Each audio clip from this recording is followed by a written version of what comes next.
bersyukur kepada Tuhan karena segala kasih karunia dan anugerah yang luar biasa. Terima kasih pelayan presiden worship sungguh-sungguh terus makin memberkati kita bahwa kita bisa ada dalam hadirat Tuhan. Siapa yang merasakan hadirat dan diberkati, beri tepuk tangan yang meriah. Ya, selamat sore yang sudah onsite dan yang online, diberkatilah oleh Tuhan, saudara. Ya, saya rasakan tuntunan Tuhan, karya Tuhan itu makin nyata, makin nyata, makin nyata, makin nyata, dan makin nyata, saudara. Saya cerita sedikit sepanjang minggu ini, saudara. Beberapa hari yang lalu saya, saudara, ke Gondang Rejo, tempat pusat ya gerakan Roh Kudus yang akan dibangun, saudara. Jadi ada banyak hal yang saya rasa baik sekali, saudara. Jawabannya ternyata, saudara, ya jalannya sudah mulai dilebarkan lagi, saudara. Dulu pertama kali kita beli belum ada jalan gini, saudara. Masih tanah itu, saudara. Dulu akhirnya ada jalan sekian itu. Wah, luar biasa. Sekarang ada jalannya. Sekarang bukan jalan, malah dilebarkan lagi, saudara. Kirinya dilebarkan, kanannya dilebarkan. Kira-kira kenapa ya, saudara? Kok kita datang sana sekarang sedang dilebarkan lagi? Kira-kira kenapa ya, saudara? Jawabannya mudah, karena akan dipakai pusat kegerakan Roh Kudus zaman. Saya percaya semua tidak kebetulan, saudara. Tuhan yang turut campur, saudara. Ya, tepuk tangan lebih meriah lagi. Lanjutkan lagi, saudara. Ya, ini juga waktu beberapa waktu yang lalu, saudara, bulan Oktober ya, kita ke Holy Land Tour. Saya bawa pulang pohon zaitun, saudara, dan pohon ara beli di perkebunan sana 1 meter gitu, saudara. Saya dipotong sedikit tinggal segini, saudara. Ya, hanya kita bawa pulang dan kita tanam, dan ternyata sudah bersemi, saudara. Luar biasa. Ini pohon aranya, saudara. Ini pohon aranya yang ini, saudara, sudah mulai bersemi. Ini pohon zaitunnya mulai ini, saudara, yang kecil, saudara, hijau ini, saudara, mulai bersemi. Beri tepuk tangan yang meriah. Nanti Februari kita ke sana, kita akan bawa lagi yang lainnya, delima lah, saudara. Lalu juga kurma lah, saudara, anggurnya sana, saudara, dan banyak hal. Sehingga besok bisa melihat ya semua tumbuhan yang ada di Holy Land, saudara. Ya, bersyukur Tuhan berkati semua bisa bertumbuh dengan baik. Ya, lanjutkan lagi, saudara. Iya, ini kalau ini sebetulnya, saudara, tidak sengaja khusus. Waktu kita beli sana ada tanaman-tanaman, ya ini mangga, saudara, buah semua. Kalau ini jambu, saudara. Ya, tapi ini ya dari semua pohon yang ada. Lanjutkan, sekarang jadi subur. Dulu tanah kersang, sekarang subur. Kalau ini, ya karena itu maceri, sewi, ya mereka coba boleh mengembangkan banyak, saudara. Ini apa ya, saudara? Mungkin cabai gitu, saudara. Ya, ini para insinyur kita semua terbeban di sana. Ya, lanjutkan, lanjutkan. Nah, ini, saudara, potong bulu domba, saudara. Dulu belinya masih kecil dombanya itu, saudara. Sekarang sudah mulai besar, bulunya mulai panjang, saudara. Dan waktunya untuk dipotong, saudara. Jadi kita ke sana lihat dan ikut sekalian potong bulu domba, saudara. Ternyata punya pelajaran yang baik. Ya, domba itu ya diberi bulu, saudara. Makin tebal, makin tebal, makin tebal, saudara. Kalau sudah makin tebal harus dipotong. Kalau tidak dipotong malah nanti jadi beban, jadi berat, saudara. Karena terlalu tebal gitu, saudara. Ya, kalau dipotong malah sehat, saudara. Dengan dipotong akan keluar lagi bulu yang baru, akan keluar lagi bulu yang segar. Akan terus, saudara. Punya arti kita itu diberkati jadi berkat, saudara. Senantiasa Tuhan ingin berikan bulu berkat, tapi setelah itu disalurkan lagi, ya jadi sehat rohani kita, saudara. Ya, luar biasa. Lanjutkan lagi, apa lagi ya. Kegiatan ini sapinya juga, saudara, dulu ya masih kecil, sekarang mulai besar juga, saudara. Mulai nanti akan kembangkan, kalau sudah besar semua dijual, ganti yang kecil-kecil lagi dengan bibit-bibit yang unggul, yang baru lagi dibesarkan, terus akan makin ya meluas lagi, saudara. Ya, lanjutkan lagi, saudara. Iya, ini perikanan sekarang tambaknya tambah sampai di sana, saudara. Saya dengar akhir Desember bisa panen itu pesta ikan Petrus gitu, saudara. Iya, saudara, luar biasa sekali. Dan saya lihat luar biasa, saudara lihat sekarang subur semua hijau, saudara. Dan ini juga semua bertumbuh dengan baik. Ya Tuhan berkati. Ya, lanjutkan lagi. Salah saya makan bersama. Ya, ini makan bersama ini ya para volunteer kita, para insinyur, peternakan, perikanan, ya perkebunan dan lain-lain, saudara. Ya luar biasa. Ini lauknya ini singkong goreng. Ini ada singkong, ada tahu goreng, tempe goreng. Ini bandeng, saudara. Nasi lalu ada kerupuk, saudara. Ini saya dengan isi makan ternyata enak gitu, saudara. Ya, lanjutkan lagi ya, apa lagi? Iyalah, ini ada yang terbeban lagi mau memberikan 3 pasang merpati. Iya, saudara. Ya, semakin banyak yang tergerak, terbeban, saudara, sehingga pekerjaan Tuhan akan makin maju. Besok ada banyak sekali ya. Lanjutkan lagi, ada lagi. Ya, ini juga ayam Polandia, saudara. Jadi terus ya makin ya maju, makin maju lagi. Apa lagi? Mungkin ada lagi. Lanjutkan aja. Oh, ini 2 minggu yang lalu, saudara, ya saya diminta untuk jemaat, saudara, meresmikan perusahaan yang baru. Tapi saya sangat diteguhkan karena apa? Semua rema, semua janji Tuhan terus digenapi, saudara. Dia juga ngalami, saudara, sebelum pandemi Tuhan gerakkan bangun perusahaan pabriknya. Dulu hanya ya toko usaha gitu, saudara, jual beli. Tapi bangun, saudara, dan dia tangkap remanya. Jadi dia mulai bergerak. Pandemi semua orang juga ya ada yang tutup, ada yang sulit. Tapi dia bangun. Sekarang pandemi mulai selesai, diresmikan, mulai produksi, saudara. Beri tepuk tangan, janji Tuhan ya dan amin. Lanjutkan lagi. Ya, kalau ini kemarin hari Sabtu paginya, saudara, ya juga diminta meresmikan juga Esther Estetis Klinik, saudara. Ini Pak Christian, ya, ini istrinya Dokter Esther, saudara. Dia cerita juga sangat-sangat meneguhkan sekali. Ya, waktu sebelum pandemi ikut Holy Land itu waktu, dan dia dapat rema. Tuhan berkata, aku akan percaya engkau 6 usaha baru gitu. Dia dengar, wah Tuhan mau percaya 6 usaha baru. Kaget dia, 6, saudara. Tambah 1 saja gak mudah, 6, saudara. Wah, lalu tapi dipercaya, ditangkap, malah Covid pandemi, saudara. Tapi Tuhan hebat. Sekalipun Covid pandemi, dia ternyata justru akan tambah 1, tambah 2, tambah 3. Ini yang keempat, saudara. Jadi ini sudah 4. Janjinya Tuhan 6. Ini yang 4, saudara. Dan saya katakan, saya percaya sebentar lagi jadi 6. Janji Tuhan pasti digenapi. Amin, saudara. Kemarin saya bacakan ayatnya, berbahagia orang yang percaya. Karena apa yang dikatakan, dijanjikan Tuhan pasti terjadi, pasti genapi. Wah, ayatnya luar biasa sekali. Bahkan waktu sedang saya melayani, saya merasa loh, saudara, Tuhan itu dorong. Tuhan berkata, bukan hanya 6 saja di Indonesia, sebentar lagi breakthrough luar negeri, Singapura.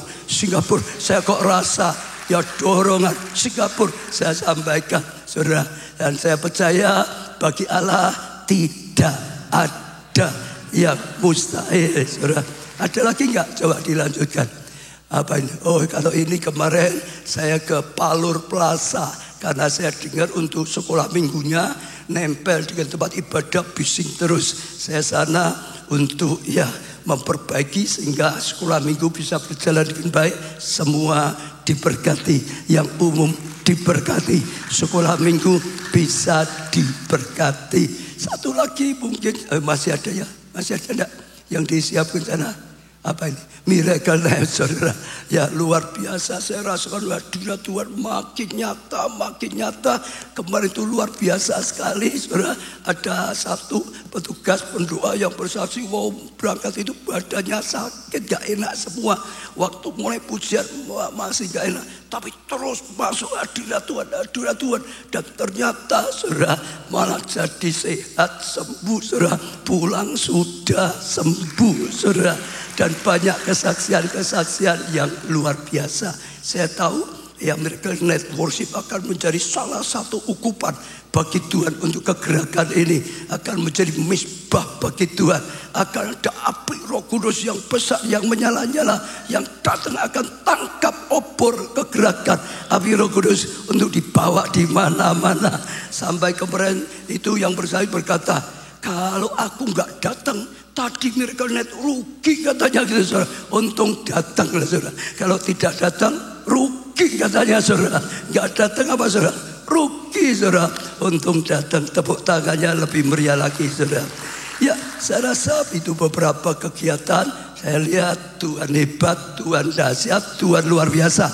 Sekarang kita dengarkan kesaksian video yang disediakan media.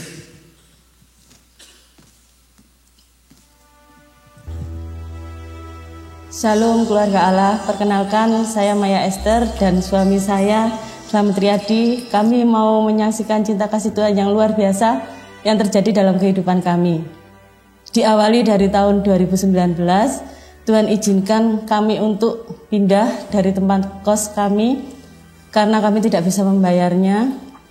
Dan kami hanya diberi jangka waktu 1 minggu pada saat itu supaya kami bisa meninggalkan tempat kos itu. Puji Tuhan, Tuhan tunjukkan pada kami dan kami saat itu mendapatkan satu rumah yang bisa dibayar, kami bisa bayar bulanan, yaitu di kos yang nilainya itu 3 kali lipat dari tempat kos kami yang lama yang ketika kami harus pindah itu. Di situ kami bersyukur Tuhan sudah cukupkan semuanya. Tiba-tiba kami bisa membayar kos itu dengan 3 kali lipat dari yang kami dulunya tidak bisa bayar. Pada saat itu saya dan suami saya belum bekerja. Berjalannya waktu, akhirnya di Desember 2019 saya mendapat pekerjaan, yaitu di jasa cleaning online. Pada saat itu juga suami saya juga mendapatkan pekerjaan di salah satu perusahaan di Surabaya. Dan itu adalah mukjizat Tuhan, seperti saya katakan itu adalah kado Natal buat kami berdua. Saya juga mengalami pemulihan keluarga yang terjadi pada saya 20 tahun yang lalu. Saya meninggalkan rumah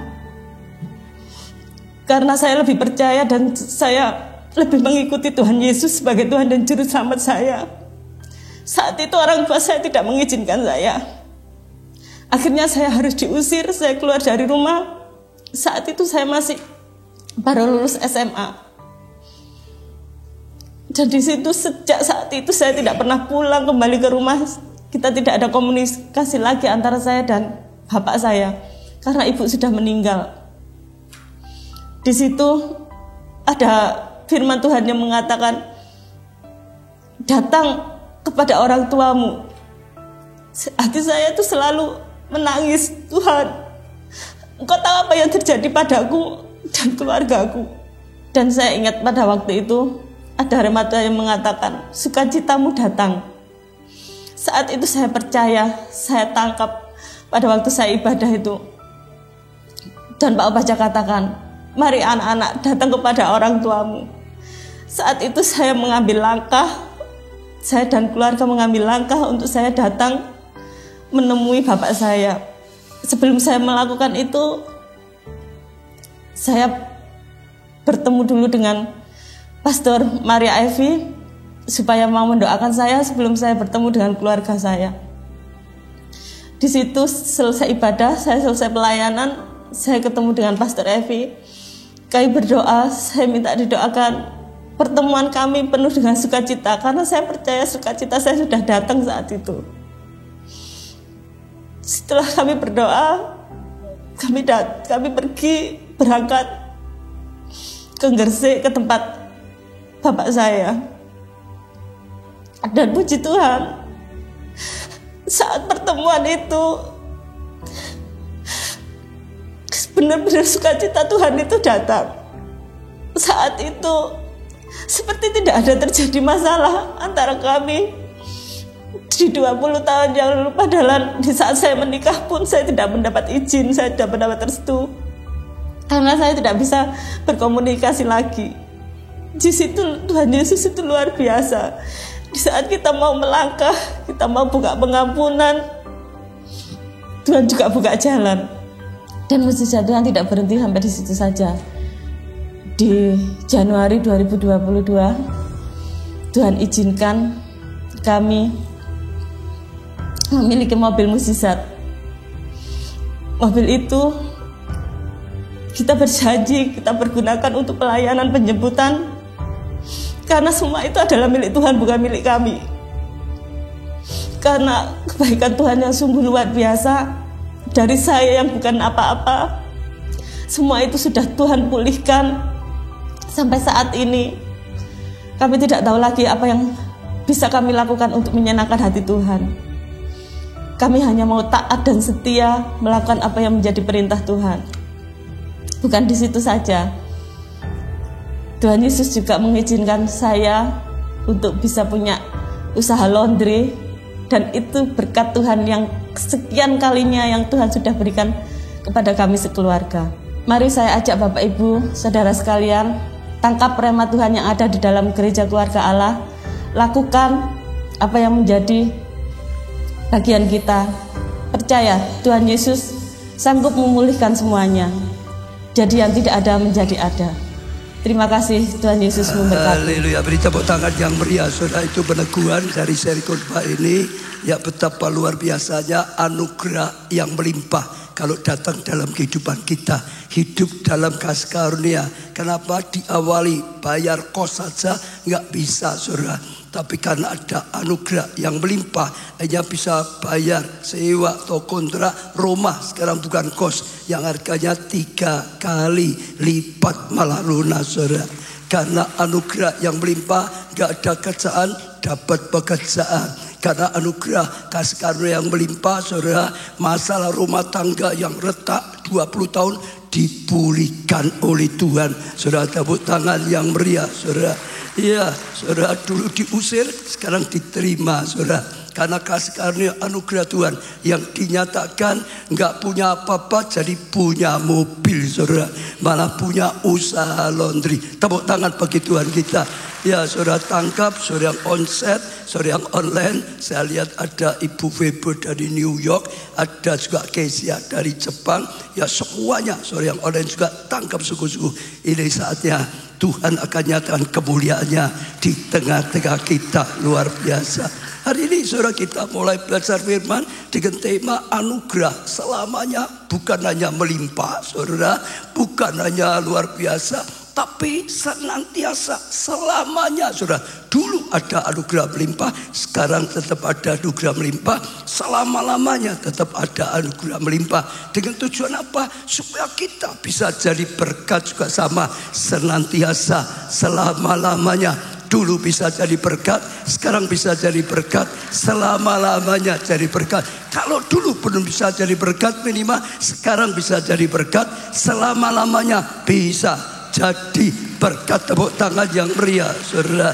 Lah, kita akan belajar, saudara, tema ini. Yang pertama, supaya kita mengalami terus kasih karunia anugerah ya selama-lamanya, yaitu jangan jauh dari anugerah Tuhan. Jangan menjauh dari anugerah Tuhan atau kasih karunia. Ibrani 12 ayat 15a berkata, jagalah supaya jangan ada seorang pun, disuruh jaga supaya tidak ada seorang pun, saudara atau saya, menjauhkan diri dari kasih karunia Allah. Jaga, jangan sampai kita itu menjauhkan diri dari kasih karunia Allah.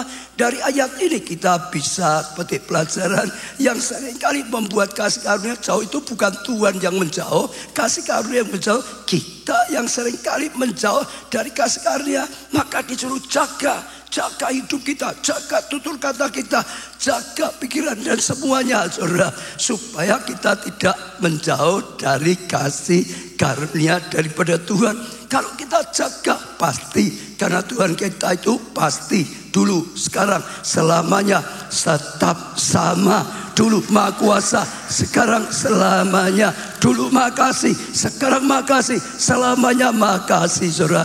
Kuasanya mujizat tidak berubah, saudara. Ya, jadi harus ada usaha, harus ada action supaya kita tidak meninggalkan kasih karunia, saudara. Seperti Tuhan gak pernah tinggalkan kita. Yang sekali tinggalkan ada manusia, kadang-kadang malah tinggalkan Tuhan. Ya, saudara, kita akan belajar dari seorang bernama Saul. Ya, saudara sudah kenal, akhirnya menjadi raja. Tapi akhirnya dia kehilangan kasih karunia. Saudara, pada awalnya luar biasa sekali kasih karunianya. 1 Samuel 9 ayat 1 dan 2. Ada seorang dari daerah Benyamin, namanya Kis bin Abiel bin Sesoror bin Bakrot bin Alfia, seorang suku Benyamin. Saya katakan dulu seorang apa? Suku Benyamin. Seorang yang berada, seorang yang kaya. Saudara, ya, suku Benyamin orang kaya. Orang ini ada anaknya laki-laki bernama Saul. Artinya Saul itu dari suku Benyamin, anaknya orang kaya gitu, saudara. Iya, seorang muda yang elok rupanya, bukan hanya kaya, tampan gitu, saudara. Oh, saudara, luar biasa sekali, saudara. Tidak ada seorang pun di antara orang Israel yang lebih elok daripadanya. Dia bukan hanya tampan elok. Orang Israel nggak ada yang tampan, yang elok seperti dia. Pasti luar biasa. Mungkin wanita yang belum menikah kelihatan dia kesem-sem, mungkin gitu, saudara. Ini luar biasa sekali, saudara. Dari bau ke atas ia lebih tinggi daripada setiap orang sebangsanya. Oh, saudara, sudah kaya, saudara, tampan, detek gitu, saudara. Gagah, luar biasa. Saya percaya itu pun kasih karunia. Semua adalah kasih karunia, saudara. Yang pertama kita belajar dulu, dia itu keturunan Benyamin. Siapa sih Benyamin? Benyamin adalah seorang anak juga sama yang hidup penuh dengan kasih karunia. Ya, Yakub punya anak-anak, ya diantaranya Yusuf, saudara. Oh, Yusuf ini sangat dikasih oleh Yakub, ayahnya lebih dari yang lain, saudara. Tapi saudara iri, hanya dia ditangkap, dijual jadi budak di Mesir, begitu, saudara. Lalu laporannya, wah, Yusuf mati karena diterkap oleh binatang buas. Ayahnya sedih, saudara. Wah, luar biasa. Tapi akhirnya Tuhan berkati lagi anak yang menjadi adik Yusuf ini, yaitu Benyamin. Jadi Benyamin sejak lahir anak ragil, saudara, sangat dicintai orang tuanya, diperlakukan sangat protektif, dilakukan sangat spesial sekali, hidup dalam kasih karunia yang luar biasa. Dan waktu, saudara, terjadi kelaparan di dunia, Yusuf sudah jadi penguasa di Mesir. Kakak-kakaknya ke Mesir, saudara, disuruh orang tuanya cari gandum, saudara. Singkat cerita ketemu Yusuf, mereka belum ngerti, tapi Yusuf pakai cara supaya Benyamin juga dibawa di sana. Dia mau tahu adiknya seperti apa. Dan waktu sempat Benyamin dibawa ke Mesir, ketemu Yusuf, Benyamin diperlakukan luar biasa, saudara. Ya, semua makan dan 5 kali lipat lebih daripada saudara-saudara yang lain. Jadi sejak lahir di rumahnya, di hadapan Yusuf di Mesir, oh, hidup penuh kasih karunia, penuh anugerah yang luar biasa sekali. Sampai akhirnya menjadi suku yang besar, saudara. Dan itu luar biasa. Sayangnya suku Benyamin akhirnya berbuat dosa, sehingga akhirnya sempat hancur. Dan luar biasanya sudah hancur, Tuhan masih punya kasih karunia. Saudara yang lain kasihan, lalu ditolong, dibangkitkan lagi, saudara. Jadi kalau kita bisa lihat, dia lahir dari suku keturunan yang dapat kasih karunia luar biasa sekali. Sekarang kita lihat Saulnya sendiri juga sama, lahir dalam keluarga yang kaya, saudara. Itu sudah kasih karunia atau saudara, betul nggak? Fasilitas ada. Dia luar biasa sekali. Tadi bukan hanya kaya, tampan, saudara, detek, saudara, gagah, saudara, luar biasa sekali. Keledainya pernah hilang 3 hari, bisa ketemu, ya saudara, kembali. Bahkan lebih luar biasa lagi, dipilih oleh Tuhan. Tuhan kirim Samuel mengurapi dia jadi raja. Saudara bisa bayangkan betapa luar biasanya kasih karunia Tuhan yang ada dalam hidupnya. Itu luar biasa sekali, saudara. Iya, dalam kehidupan Yusuf. Tapi sayangnya kita sudah apa?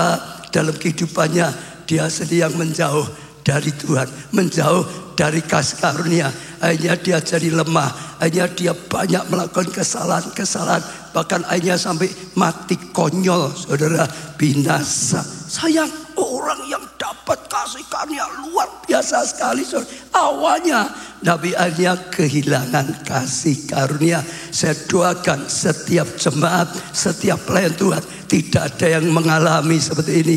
Dapat kasih karunia luar biasa, terus hidup dalam kasih karunia, diberkati luar biasa dan jadi berkat luar biasa, dapat anugerah yang luar biasa, jadi berkat bagi keluarga, sesama pekerjaan Tuhan luar biasa, terus menerus, terus sampai pulang ke rumah Bapa. Pulang ke rumah Bapa dapat kasih karunia lebih lagi, mahkota kemuliaan yang Tuhan berikan luar biasa. Itu kerinduan kita semua. Nah, kita akan belajar, saudara, ya bagaimana atau apa penyebabnya Saul ini sampai kehilangan kasih karunia, mati saja, mati konyol, saudara. Pada kasih karunia luar biasa sekali. Yang pertama, saudara tahu, Saul lebih suka mengandalkan manusia, mengandalkan hal yang lain, saudara, ya daripada mengandalkan Tuhan, saudara. Oh, dia selalu ya terpikat, dia selalu terpengaruh yang lain diandalkan, bukan Tuhan. 1 Samuel 10 ayat 26, Saul pun pulang ke rumahnya di Gilbea dan bersama-sama dengan dia ikut pergi orang-orang gagah perkasa yang artinya telah apa? Digerakkan Allah, saudara. Jadi pada waktu dia diurapi menjadi raja, ya itu kasihkan yang luar biasa. Bukan hanya diangkat saja, Tuhan mulai gerakkan orang-orang yang dikatakan di sini, ya gagah perkasa, orang-orang yang luar biasa digerakkan oleh Tuhan. Jadi ini Tuhan loh yang benar. Itu kasih karunia, saudara. Ya untuk apa? Mendukung dia. Untuk apa? Jadi pengawalnya. Untuk ikuti dia, jadi pengawal, saudara. Ini kasih karunia yang luar biasa. Jadi akhirnya ada pengawal yang luar biasa menyertai dia. Mungkin awalnya kiku ya, tiba-tiba kok ada pengawal gitu, saudara. Wah, dulu orang biasa saja, sekarang punya bodyguard gitu, saudara. Ada pengawalnya di mana-mana, ada pengawalnya gitu. Mungkin seperti wah ini baju merah semua tuh jadi pengawal gitu, saudara. Itu anugerah, itu kasih karunia. Tapi sayangnya akhirnya dia terjebak salah. Dia malah perhatinya kepada berkat, kepada ya yang diberikan pada Tuhan, bukan lagi pada Tuhan, terpikat kepada berkat, bahkan akhirnya mengandalkan apa yang Tuhan berikan, mengandalkan yang lain, bukan mengandalkan Tuhan. Saudara, 1 Samuel 14 ayat 52, saudara lihat mulai berubah. Hebat peperangan melawan orang Filistin, ya selamat zaman Saul. Saat itu lalu dia hanya mengalami peperangan, saudara. Dan semua pahlawan dan orang gagah perkasa yang dilihat Saul dikumpulkan padanya. Jadi waktu dia mengalami peperangan, dia sudah diberikan oleh Tuhan orang gagah perkasa. Sekarang terpikat, setiap kali lihat orang gagah perkasa langsung direkrut. Setiap kali lihat orang gagah perkasa langsung direkrut, saudara, untuk memperkuat, saudara, jajarannya, untuk memperkuat pengawalannya, untuk memperkuat pasukannya, saudara. Sebetulnya nggak salah, itu baik, asal hatinya tetap mengandalkan Tuhan. Betul nggak, saudara? Itu bisa orang-orang yang diberikan oleh Tuhan, saudara. Nah, tapi saudara akan lihat makin lama, saudara, makin arahnya nggak kepada Tuhan lagi. 1 Samuel 22 ayat 6, itu terdengar oleh Saul, sebab Daud dan orang-orang yang bersama-sama dia telah ya diketahui tempatnya. Adapun Saul ada di Gibea, sedang duduk di bawah pohon Tamariska di bukit. Dengan apa? Saudara lihat ya, dengan apa? Tombaknya di tangan, terus senjatanya nggak boleh lepas. Ini senjata ini akan jaga, dan semua pegawainya berdiri di dekatnya. Pegawai nggak boleh pergi semua, terus ada di sekitarnya. Dimanapun dia tahu ini senjata harus ada. Dia harus lihat, dia merasa mantap. Semua pengawalnya semua berdiri. ya mengelilingi dia, saudara. Ya, anggap kalau senjatanya ada aman, nganggap kalau pengawalnya ada semua aman, saudara. Artinya sudah mulai berpikirnya dia akan aman. Kalau senjatanya nggak hilang, ada musuh dia tetap ada senjata, dia akan aman. Kalau pahlawannya, kalau tentaranya, kalau pengawalnya ada, dia akan aman. Hatinya perhatinya ke situ, saudara. 1 Samuel 26 ayat 7, datanglah Daud dengan Abisai kepada rakyat itu pada waktu malam, dan tampaklah di sana Saul berbaring tidur, sedang tidur, saudara, di tengah-tengah perkemahan dengan apa? Tombak terpancung di tanah, ya pada sebelah kepalanya. Tidur ya nggak boleh senjata jauh-jauh, tetap saja di sebelahnya, saudara, karena dia pikir ini penting, aku harus terus ada, saudara. Sedang Abner dan rakyat itu berbaring sekelilingnya tetap sama. Abner ini penasihatnya, penjaganya, panglimanya, semua tetap jaga terus. Intinya dia bisa merasa aman kalau ada senjatanya, dia bisa merasa aman kalau ada tentaranya, merasa aman kalau ada pengawalnya, dia merasa aman kalau rakyatnya terus bersama dia, mengelilingi dia, itu aman. Kalau dibuat jelas firman, mulai hatinya bukan mengandalkan Tuhan. Dia enggak pernah berkata, Tuhanlah sumber pertolonganku, aku akan tenang kalau bersama Tuhan, aku akan aman kalau bersama Tuhan. Beda dengan Daud. Daud selalu berkata, Tuhanlah gunung batuku, dekat pada Tuhan saja aku tenang. Dia itu sumber pengharapan, dia itu jawaban. Sekalipun ada dalam lembah kekelaman, aku gak gentar, aku gak takut, karena gadanya, tongkatnya itu menjaga aku, itu menghiburkan aku, itu menjadi jaminan. Tuhan diandalkan oleh Daud senantiasa. Saul beda.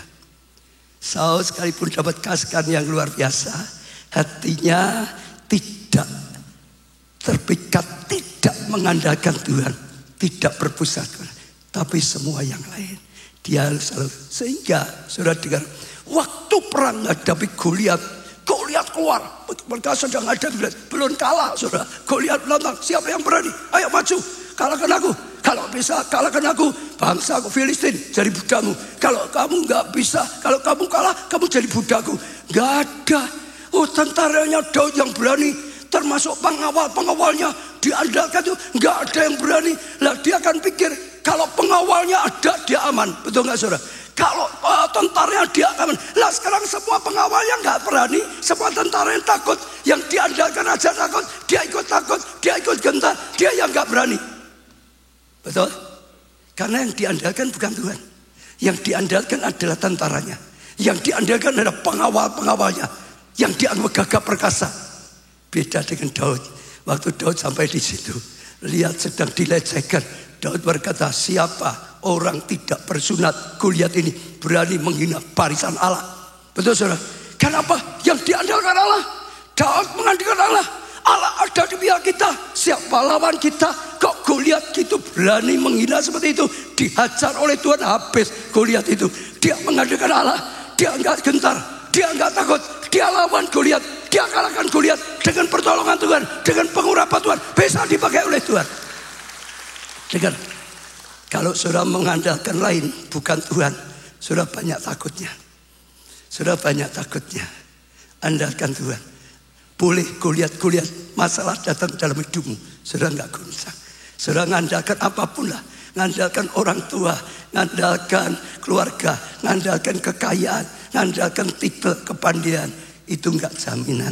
Hanya Tuhan yang bisa menjadi jaminan, saudara, selama-lamanya. Amin, saudara. Jangan berubah, saudara. Andalkan Tuhan, maka kasih karunia terus bekerja. Kalau kita angkatan kalah nggak bisa, Tuhan kau yang bisa. Tuhan turun tangan. Saudara lihat lagi, waktu sedang perang juga dengan musuhnya, saudara, dia sedang menunggu Samuel, saudara, untuk apa? Buat misbah, untuk cari Tuhan, pertolongan Tuhan, petunjuk Tuhan. Samuel nggak datang-datang, sampai apa dikatakan musuhnya lebih dekat lagi. Oh, sudah mulai musuhnya makin dekat. Oh, rakyatnya takut banyak tinggalkan dia. dia menjadi lebih gentar lagi. Bukannya itu, makin dekat lagi musuhnya, masa makin dekat lagi, tanggalnya sudah dekat. Wah, ini lebih bahaya lagi. Malah bukan hanya rakyat, tentaranya sebagian juga meninggalkan dia. Lah dia itu merasa aman kalau rakyatnya dukung. Dia itu merasa aman kalau tentaranya semua sepakat dukung. Begitu rakyatnya mulai pergi, begitu tentaranya pergi, dia gentar sampai ambil tindakan yang salah, melanggar yang bukaannya. Harusnya bagian Samuel, dia nekat, dia lakukan, dan akhirnya dia kehilangan kasih karunia. Gara-gara apa? Bukan Tuhan yang diandalkan, tapi hal yang lain. Kita berkata, terkutuklah orang kalau mengandalkan kekuatan, kalau mengandalkan manusia, kalau mengandalkan kekayaan, mengandalkan apa? Malah akhirnya bukan anugerah, bukan kasih karunia, malah kena kutuk dalam hidupnya. Betul? Tapi berbahagialah orang yang mengandalkan Tuhan. Dia akan seperti tanaman di tepi aliran air. Selalu akarnya merambatkan ke batang air. Selalu dapat air hidup. Selalu dapat kekuatan. Selalu hijau. Selalu bertumbuh. Selalu berbuah. Selalu mengalami kasih karunia. Hari ini saya ajak saudara buka hati.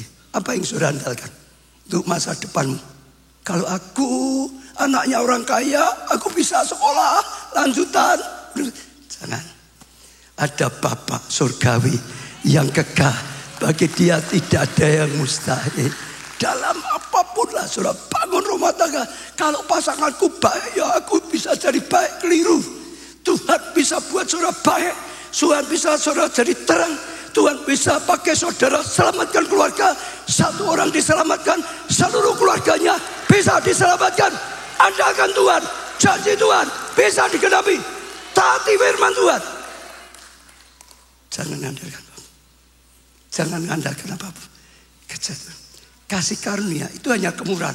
Kita memang gak bisa, betul gak saudara? Tapi ditolong oleh Tuhan. Kita memang gak ngerti, kita memang gak mampu. Anugerah Tuhan melimpah. Kasih karunia Tuhan melimpah. Jangan mengandalkan apa. Sekali lagi, saudara, apapun jangan. Saya ingat ada satu ilustrasi bagus sekali. Ini contohnya sekarang pendeta saja ya saudara.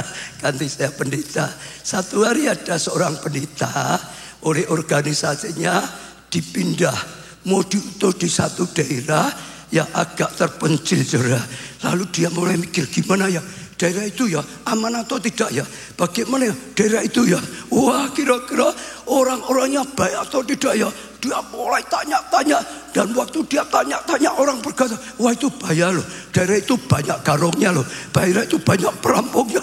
Dia bingung gimana ini. Saya dipindah di daerah yang banyak perampoknya. Wah, pikir-pikir. Lalu diambil keputusan, beli anjing Doberman, anjing penjaga dulu saudara. Wah, akhirnya dia sudah keluarkan uangnya, beli anjing Doberman yang sudah sekolah, yang sudah dididik dengan baik untuk jaga rumah kalau di sana. Waktu dia berangkat, anjing Doberman-nya dibawa, lalu diberi kandang, saudara. Kalau pagi dimakan yang kenyang, supaya siangnya tidur gitu saudara. Anjingnya sudah kenyang, kok nggak butuh tidur. Kalau sore malam nggak dikasih makan lagi, dibangunkan, ayo jaga rumah itu saudara. Jadi setiap malam sebelum tidur dia akan lihat jendela, anjingku ada atau tidak saudara. Kalau dia lihat anjingnya ada nggak tidur, aman ya sudah, aku tenang tidur. Ada anjing Doberman yang terlatih, yang hebat, jaga rumah. Setiap hari ya, setiap malam sebelum tidur buka jendela, anjingnya Doberman ada enggak. Kalau enggak ada bingung dia nanti kalau ada perampok bagaimana. Kalau ada, tenanglah hatiku, tenang karena ada anjing Doberman. Satu hari ada seorang perampok mulai datang. Dia sudah meneliti rumah itu. Dia sudah tahu ada anjing Doberman yang hebat. Ya, dia juga punya teori kalahkan anjing Doberman. Dia beli makanan anjing yang paling disukai oleh anjing. Tapi nggak lupa dicampur obat tidur dan juga racun saudara. Jadi anjingnya sana, dia nggak perlu ke sana. Taruh saja di sini saudara. Wah, anjing itu penciumannya hebat. jarak jauh bisa tahu. Oh, ini ada makanan dekat saudara. Dia wah disantap saudara, tidur dan mati sekalian saudara. Karena ada obat tidur, ada racunnya saudara. Dan saudara sudah habis.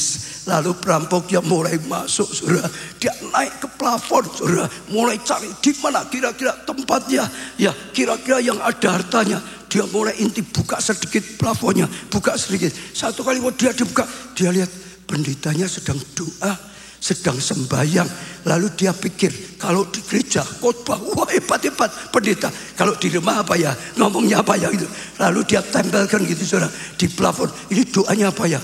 Dia sedang doa, dia kaget karena pendeta sedang doa, Tuhan, ya, oh lindungi, tolong orang masyarakat di daerah ini. Tuhan juga khususnya para perampok, ampuni Tuhan, tolong mereka Tuhan, didoakan perampok Tuhan, tolong perampok, ditolong Tuhan, diampuni, diselamatkan Tuhan. Lalu doa dia dipakai Tuhan, ngantem perampok itu, nangis. Terjadi pertobatan di atas plafon. Lah gitu saudara. Setelah dia nangis selesai, lalu dia mau pergi, dia ingat, aku harus ngirim surat pada Pak Pendeta. Aku sudah diselamatkan. Aku bertobat di atas plafon gara-gara doanya saudara. Lalu dia cari apa ya? Oh dulu zaman dulu kan kalau rokok itu namanya tingwe itu saudara. Ada itu, ada mbakkonya, ngantunya linting dewe. Ada kertasnya gitu. Lalu dia untuk mbak boleh catat. Ya, lalu surat dari perampok pada Pak Pendeta. Kira-kira isinya apa? Sama saya, kira-kira isinya apa? Apa sih? Apa ya? Nah isinya saudara tebak saja masing-masing ya. Saudara mungkin mikir, wah terima kasih saudara. Nah, surat dari perampok. Suratnya sini apa? Pak Pendeta, aku mau nasihati Pak Pendeta. Loh, pendetanya dinasihati perampok loh saudara. Bukan pendetanya nasihati perampok, bertobat gak? Pendetanya dinasihati perampok. Pak Pendeta, aku mau nasihati kamu. Nasihatnya apa? Kamu keliru. Kamu kok ngandalkan anjing? Anjingmu sudah mati itu loh. Tak bunuh, tidak bisa apa-apa. Anjingmu, engkau punya Tuhan yang hebat, yang jamah hatiku, yang melindungi engkau, yang saat engkau selamat karena aku. Jangan ngandalkan anjing, andalkan Tuhan yang sudah menyelamatkan kau, bahkan menyelamatkan aku. Nah, saudara Kristen, kalau nggak ngandalkan Tuhan nanti orang dunia yang kami orang Kristen tak nasihati ya. Punya Tuhan jadi bapakmu kok takut terus, kok bebek terus. Andalkan Tuhan, andalkan Tuhan, andalkan Tuhan, andalkan Tuhan, andalkan Tuhan, andalkan Tuhan. Saya dididik terus saudara, supaya Tuhan bisa berkarya lebih dan lebih dididik. Saya saudara dulu hancur karena ngandalkan siapa? Orang tua, anaknya orang kaya kok biaya studi semua nggak usah bingung, modal nggak usah, hancur saya. Pengharapan saya nggak terjadi hanya karena apa? Rambut rontok, betul nggak saudara? Iya, hanya setelah saya datang kepada Yesus Sang Juru Selamat, Tuhan Pencipta langit dan bumi, saya disembuhkan, saya diampuni, saya diselamatkan, bahkan saya dipakai oleh Tuhan. Waktu dipakai, Tuhan panggil saya sepenuh waktu jadi pendeta. Ya tidak semua orang sama ya. Ini saya bergumul berat, tapi akhirnya saya ikuti Tuhan. Karena Tuhan berkata, aku sudah tolong kau semua ini dari Tuhan. Aku mau pakai hidupmu. Lah, saudara sama. Saya mulai melayani, saya percaya pabrik saya yang sedang maju-majunya diberkati Tuhan maju. Sungguh maju. Tapi satu hari habis. Saya bertanya, Tuhan katanya melayani kok diberkati, kok habis gitu. Tidak semua ya, jangan takut ya saudara. Ini karena saya, Tuhan punya tujuan sendiri. Tuhan berkata, selama ini untuk membesarkan bangun gerejaku, engkau ngandalkan pabrikmu. Setiap kebutuhan dana apapun mikirnya pabrik. Ada uang di pabrik, ada berapa uang di pabrik, disupport pikiranmu, hatimu hanya ke pabrik, enggak lagi kepadaku. Aku izinkan gak ada pabriknya, gak ada yang bisa kau andalkan. Apa yang kau andalkan lagi? Bisanya naik ke atas, bisanya mengandalkan Tuhan. Dan Tuhan berkarya. Pabrikmu kemampuannya kecil, tidak bisa dipakai lakukan yang besar. Tapi aku kemampuan tidak terbatas. Sebesar apapun aku bisa diandalkan. Tuhan bisa diandalkan. Tuhan bisa berkarya. Baru Tuhan bisa beri kepercayaan makin besar. Makin besar. Kalau mandang pabrik saya, siap berapa sih diandalkan juga. Tapi kalau Tuhan sekalipun Gondang Rejo, pusat kegerakan Roh Kudus yang dananya nggak tahu berapa, tetap saja ada yang diandalkan. Sejak sekali lagi saudara buka hati, apa yang kau andalkan hari ini? Kalau mengandalkan sesuatu, katakan ampuni aku. Hanya Engkau yang layak diandalkan. Hanya Engkau yang membuat aku kokoh. Hanya Engkau yang membuat aku terus hidup dalam kasih karunia, dalam kemurahan. Sekalipun gak mampu, gak mampukan. Sekalipun gak bisa, gak bisakan. Gak ada, gak adakan. Gak layak, Tuhan layakkan. Amin, saudara. Yang kedua, kesalahan Saul tidak menjaga hatinya. Yesus berkata, jagalah hatimu dengan segala kewaspadaan, karena dari sini, dari hatimu terpancar hidupmu. Dia tidak jaga hati. Ibrani 12 ayat 15, jagalah supaya jangan ada seorang pun menjauhkan diri dari kasih karunia Allah, agar jangan tumbuh apa? Tumbuh apa? Akar yang pahit, saudara, yang menimbulkan kerusuhan dan yang mencemarkan banyak orang. Antara kasih karunia dan akar pahit ini ada kaitannya, supaya tidak hanya kehilangan kasih karunia. Jaga hati, jangan izinkan akar kepahitan tumbuh dalam hati kita. Kalau akar kepahitan tumbuh dalam hati kita, kita akan buat banyak kerusuhan. Kita akan buat banyak hal yang tidak baik, mencemarkan banyak orang. Karena saudara penuh dengan akar kepahitan. Kasih karunia bisa hilang, anugerah bisa hilang.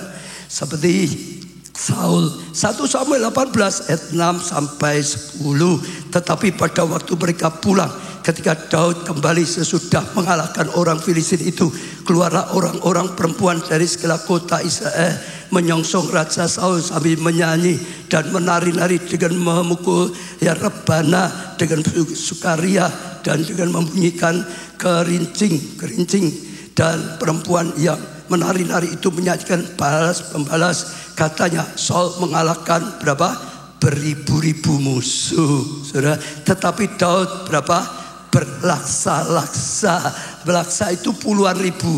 Jadi Saul kalahkan ribuan, tapi Daud kalahkan puluhan ribu. Lalu bangkitlah amarah Saul dengan sangat. Bangkit marah, saudara. Dengan apa? Sangat timbullah akar kepahitan, timbullah kebencian, timbullah sakit hati. Dan perkataan itu menyebalkan hatinya, sebab pikirnya kepada Daud diperhitungkan mereka berlaksa-laksa, tapi kepadaku diperhitungkan beribu-ribu. Akhirnya jabatan raja itu pun jatuh kepadanya. Pasti nanti akan rebut jabatanku. Mikirnya mulai PCD, saudara. Sejak hari itu maka Saul selalu mendengki. Hatinya penuh dengan dengki, hatinya penuh dengan kebencian, mendengki Daud. Keesokan harinya roh jahat yang daripada Allah itu berkuasa atas Saul, sehingga ia kerasukan di tengah-tengah rumah. Sedang Daud main kecapi seperti sehari-hari. Adapun Saul ada yang tombak di tangan itu, akhirnya dilempar. Saudara dengar, orang yang biarkan kepahitan, kedengkian, saudara, kecewa, itu adalah sarana roh jahat masuk dalam hatinya. Itu adalah sarangnya roh jahat. Kalau kita izinkan kepahitan, sakit hati, kecewa, dengki, iri hati, dendam dan macam-macam negatif, itu tuh sarangnya, sekali lagi, roh jahat. Dikasih sarang, dia langsung masuk. Dikasih jalan, dia masuk. Maka dia penuh dengan roh jahat. Hatinya jadi jahat, pikirannya jadi jahat, perkataannya jahat, perbuatannya jahat, dan akhirnya kejahatan menghancurkan dia sendiri. Itu Saul. Kenapa kehilangan kasih karunia? Diawali pertama tidak mengandalkan Tuhan, sehingga dia kalah dengan Daud yang mengandalkan Tuhan. Daud selalu mengandalkan, beri, dapat kasih, menang. Lalu kedua saat itu tambah lagi iri, benci. Kok Daud berlaksa-laksa, dia saudara dengki. Waktu dia dengki, itunya dia akan Roma, sarang roh jahat. Dalam nama Tuhan Yesus, saya ajak saudara coba buka hati. Jujur, ada enggak kebencian, kepahitan, dendam, kecewa? Saudara pahit hati, saudara dengar, sama dengan saudara membuat sarangnya roh jahat. Roh jahat akan masuk, roh jahat akan merusak hatimu, akan merusak pikiran, akan merusak tutur kata, akan merusak hidup, dan akhirnya hilang kasih karunia, hancur. Saya ajak buka, nggak ada orang tahu. Saudara ingat ya, Tuhan tahu. Saat ini Tuhan tahu apa yang ada dalam hatiku, apa yang ada dalam hatimu, apa yang ada dalam hati kita, apa yang ada dalam pikiranku, apa yang ada dalam pikiranmu, ada semuanya. Sudah dengar? Tuhan tahu. Dan itu rugi sendiri. Daud yang dibenci, Daud gak ngerti kok, betul gak? Hanya setelah dia bertindak, Daud tahu dibenci, mau dibunuh. Tapi Daud itu mau dibunuh saja. Dia berjuang untuk Saul, dia jadi tentara yang baik, saudara. Dia jadi menantu, dibunuh, mau dihancurkan. Dia nggak pahit hati. Daud tahu rugi kalau pahit hati, betul nggak? Dia nggak mau simpan kepahitan, dia nggak mau dendam, saudara, betul? Bahkan ada kesempatan bunuh, dia tetap tidak mau lakukan yang salah. Dia jaga hati, hidup dalam kasih karunia. Saul nggak jaga hati, hancur. Hatinya hancur, dari situ terpancar seluruh kehidupan. Sekali lagi, saya ajak saudara buka hati. Dalam rumah tangga saudara, di tempat studi saudara, di tempat kerja saudara, di komsel saudara, di dalam gereja kita, dalam semua hidup itu ada masalah. Kadang-kadang ada gesekan. Nggak bisa selalu cocok dengan pikiran kita, nggak bisa. Nggak bisa selalu cocok dengan hati kita, nggak bisa. Betul saudara? Tapi jangan izinkan saudara kepahitan, sakit hati itu ada. Kalau diizinkan sekali lagi, itu sama saja memberikan nyiapkan sarang bagi roh jahat. Itu seperti kalau Roma angker dikasih kembasan, diopeni terus saudara. Ojo lungo-lungo, malah orang pernah lungo.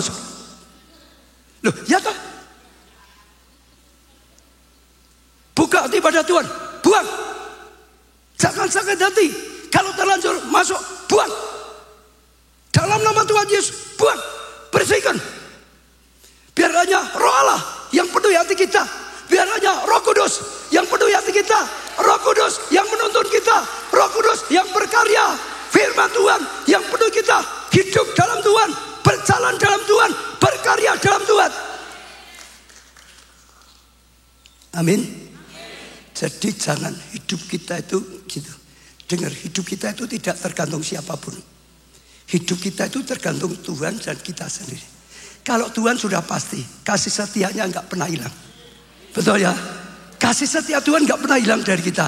Kita manusia hancur, rusak. Dia tetap rela Allah jadi manusia. Dia tetap rela serahkan dirinya, gantikan kita. Dia terima hukuman supaya kita yang bejat, yang jahat, yang berbuat dosa masih ada jalan, dapat pengampunan, dapat keselamatan, dipulihkan. Kasihnya tidak terbatas. Di atas kasih diperlakukan kejam sekali. Dia tetap berdoa, Bapak ampunilah mereka nggak tahu apa yang dilakukan. Ampuni, hatinya tetap bersih. Hari ini sekali lagi saya ajak buka hati. Jangan simpan kepahitan, kebencian pada siapapun, pada pasanganmu, pada orang tuamu, pada anakmu, pada gurumu atau muridmu, pada bosmu atau teman kerjamu, atau karyawanmu. Jangan pahit hati kepada KKSmu, anggotamu. Jangan pahit hati kepada siapapun, ya, kepada gereja yang lain, kepada gereja kita juga saya pesan. Jangan pahit hati dengan bau baja. Rugi saudara. Bau baja juga nggak ngerti saudara setengah mati. Betul nggak? Jangan buang. Percaya saya. Biarlah kasih karunia terus melimpah dalam hidup. Biarlah terus hidup dalam anugerah. Hidup dalam kasih karunia. Dan saudara akan lihat. Saudara mengalami kemenangan. Kasih karunia demi kasih karunia. Demi kasih karunia, demi kasih karunia. Ada satu lagi saudara, yaitu jadilah pengestafet kasih karunia. Saudara yang sudah dapat anugerah besar, biarlah saudara jadi anugerah besar bagi orang lain.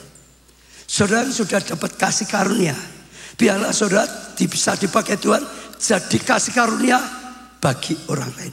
Jangan hanya minta saja, jangan hanya kita saja. Kita tidak dipanggil egois, hanya minta untuk diri sendiri, tidak. Di Alkitab ada satu orang yang utang, saudara, 1000 talenta, saudara, emas. Wah, itu banyak sekali, saudara. 10.000 talenta, saudara. Mas, itu kalau ada yang menghitungkan sekitar 4 triliun, saudara. Gak bisa bayar, nangis, minta ampun. Oleh raja diampuni, dia bebas. Tapi setelah dia bebas, ada temannya utang 100 dinar, dikatakan, saudara, kalau dirupiahkan 10 juta, nggak bisa bayar, dipaksa, dianiaya, dihukum, saudara, diperlakukan kejam sekali.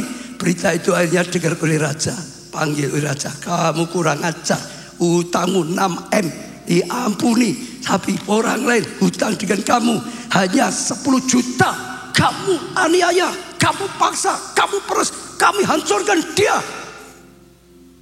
Kasih karunia hilang, masuk penjara, sudah nggak jadi diampuni. Saya mau tanya di sini, siapa yang dosanya kecil terhadap Tuhan? Angkat tangan. Tidak ada. Dosamu kecil apa besar? Besar loh. Pendoa itu doanya besar katanya, saudara. Kok jadi pendoa ya? Ini SGD, SGB, dosanya kecil atau besar?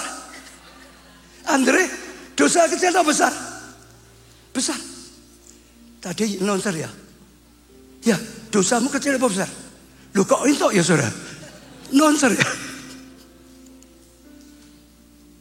Siapa yang jujur doanya besar, angkat tangan. Tuhan ampuni. Saudara boleh tepuk tangan, tapi belum selesai. Saya mau tanya, orang yang nyalai saudara tidak sebesar dosamu, kamu ampuni enggak? Kalau kamu enggak ngampuni seperti ini tadi, dosamu yang saja diampuni. Orang lain salah dengan kamu, simpan pahit, hajar, balas kamu, aniaya dia, lebih parah lagi. Jangan sampai, amit. Kita tidak dipanggil untuk itu. Kita dipanggil dapat anugerah besar, supaya jadi anugerah besar untuk keluarga, untuk sesama, untuk pekerjaan Tuhan. Hari ini, kalau saudara dengar ya. Kalau saudara tahu ada kepahitan, saudara ampuni, buang, jangan. Benar, saudara sudah dapat kasih karunia. Berilah kasih karunia pada orang lain. Hari Rabu yang lalu, saudara, saya nyampaikan firman Tuhan di live streaming, saudara bisa lihat di YouTube. Tuhan berkata, ini kairos untuk bangsa kita, Indonesia. Bangkit jadi terang, dunia dalam gelap, ya, bangsa-bangsa dalam kegelapan. Tapi terang Tuhan turun atas kita, kemuliaan Tuhan terpancar. Ini waktunya Indonesia, ini waktunya gereja Tuhan, ini waktunya anak-anak Tuhan. Tuhan berkata, bangkit, sebab terang Tuhan sudah datang atas kita. Kemuliaan yang terpancar hidup kita. Orang-orang berdoa datang itu bukan karena kita. Lihat terang Tuhan yang terbit atas kita. Lihat kemuliaan Tuhan yang ada atas bangsa kita, yang ada atas gereja, yang ada atas setiap kita. Maka Tuhan berkata, bangkit jadi terang. Pancarkan terang Kristus, pancarkan terang kasih Tuhan, pancarkan hal yang seperti Tuhan lakukan. Kemarin hari Rabu saya beli PR, selesai live streaming. Ya, pancarkan terang, lakukan sesuatu supaya setiap orang bisa lihat ada terang Tuhan dalam hidup, ada Tuhan dalam hidup. Orang lihat perkataanmu, ada Tuhan. Kamu alanya Tuhan. Orang lihat perbuatanmu, ada Tuhan. Seperti Kristus, makin seperti Kristus. Kita dipanggil untuk itu, saudara. Orang bisa lihat Tuhan hidup kita. Jangan sampai orang lihat setan lagi. Jangan sampai gitu, saudara. Tapi orang ini Kristen, seperti Tuhan, seperti Kristus. Dia baik, patut jadi teladan, patut diikuti. Orang akan berbondong-bondong datang. Saat ini saya juga mau beli PR. Mau enggak, saudara? Mau enggak saudara? Mau ya? Sekarang mulai komitmen. Saudara bisa doa dengan Roh Kudus. Pulang dari sini mulai mikir, lakukan sesuatu yang membuat orang itu bisa melihat Yesus dalam perbuatan, dalam perkataan. Orang bisa lihat Yesus. Saudara percaya? Kalau saudara lakukan, saudara itu jadi alatnya Tuhan. Di Yesaya 60. Orang akan berbondong-bondong datang pada Tuhan melalui hidupmu. Engkau akan dipakai Tuhan. Engkau akan diberkati luar biasa. Jadi berkat luar biasa. Anugerah lebih melimpah. Engkau jadi berkat lebih melimpah. Saya ajak saudara, minimal, paling minimal yang harus coba sampai keluargamu lihat Tuhan dalam hidup. Sampai pasanganmu lihat Tuhan dalam hidup. Sampai istri berkata, suamiku sekarang penuh dengan Tuhan. Bisa lihat Tuhan. Istri bisa lihat Tuhan atas hidupnya suami, atas perbuatannya. Suami bisa lihat istri, saya lihat Tuhan dalam hidup istriku. Orang bisa lihat anak lakukan sesuatu. Orang tua bisa lihat ada Tuhan dalam hidup anakku. Orang tua juga sama, teladan. Jangan beri teladan baik, ada Tuhan atas hidup orang tuaku. Betul saudara, lakukan. Ini waktu Indonesia luar biasa. Kalau sudah lakukan, ada terang Tuhan akan menyertaimu. Ada pengurapan Tuhan menyertaimu. Ada berkat Tuhan menyertaimu. Ada kasih karunia Tuhan menyertaimu. Lakukan. Setuju? Pak Gunawan, lakukan apa enggak? Lakukan enggak? Amin gitu Pak. Uci, mau ngelakukan enggak? Mau ya? Orang lihat Uci, lihat Tuhan dalam hidupnya Uci. Siapa ini namanya? Oke, gitu. Orang lihat Gaby, mau enggak melakukan sesuatu? Orang lihat Gaby, lihat Tuhan. Saudara, datang pada Tuhan. Hanya Engkau yang kami andalkan. Hanya Engkau yang kami turuti. Aku mau bangkit jadi terang sampai perkataanmu. Saudara lakukan, saudara akan mengalami banyak anugerah mujizat. Setelah itu tulis kesaksian, bersaksi. Saudara akan dipakai Tuhan luar biasa. Semua bangkit berdiri. Satu-satunya yang ku andalkan, satu-satunya yang ku percaya,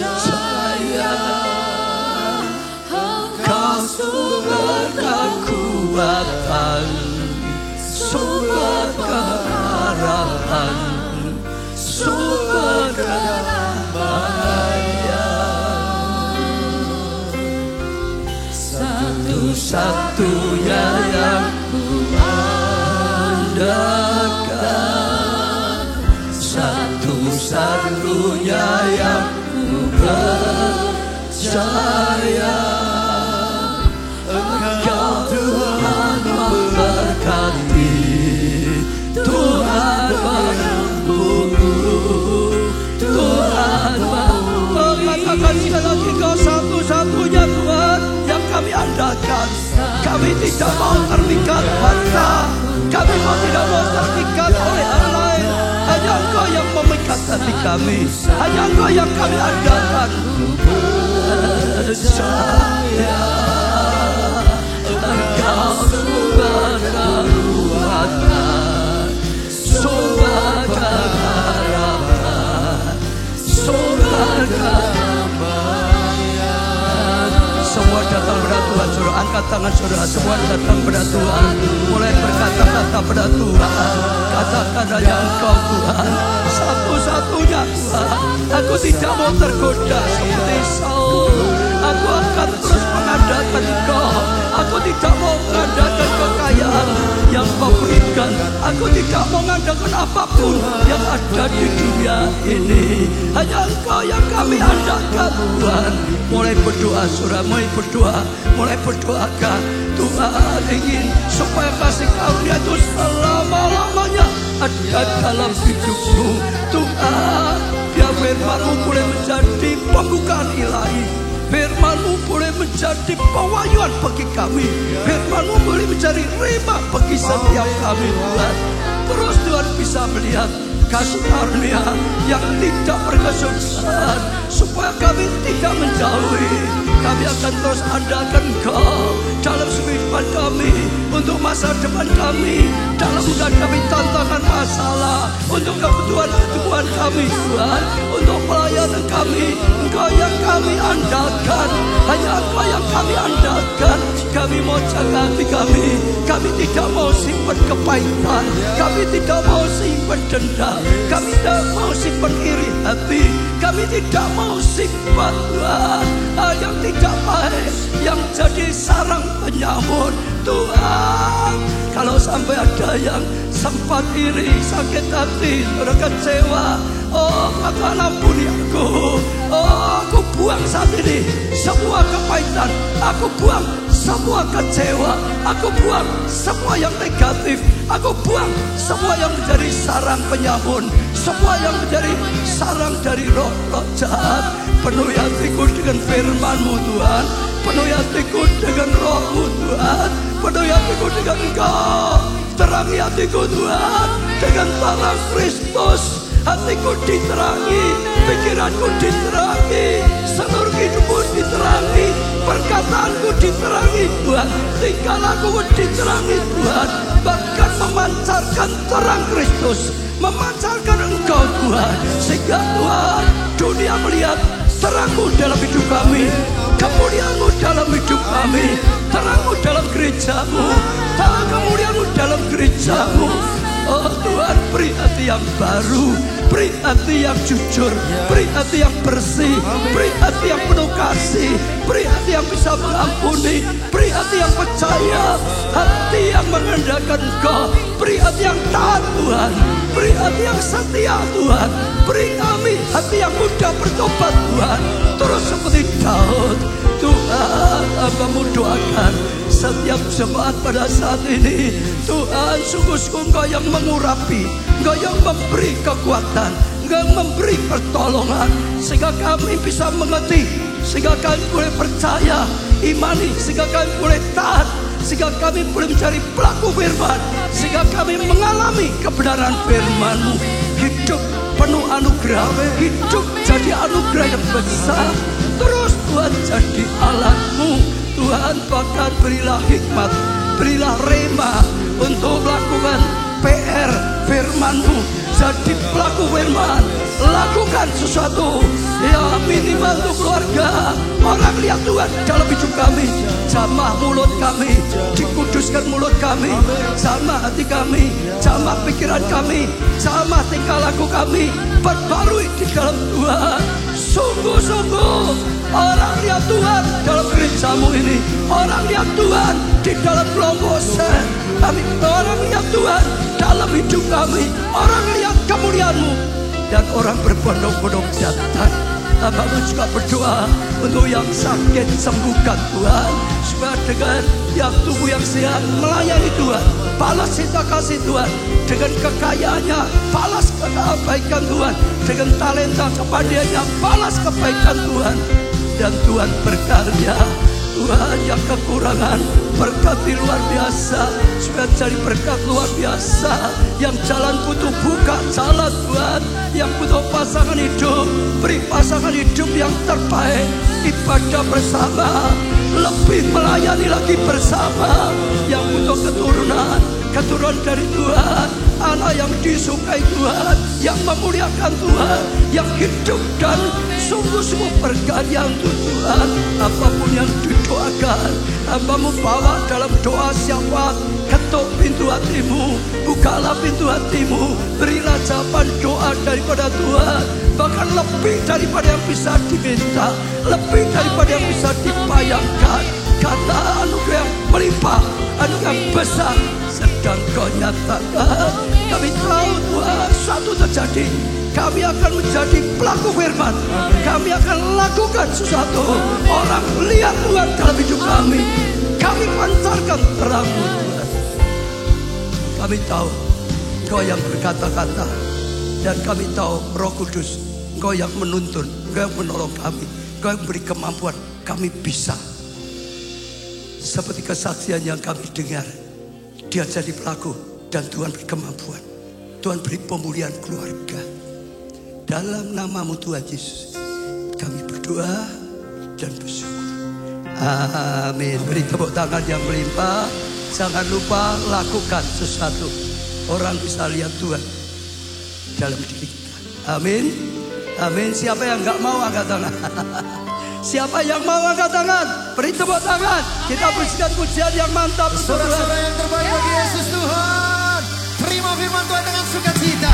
Karena kita orang-orang yang diberkati dan disertai Tuhan. Haleluya.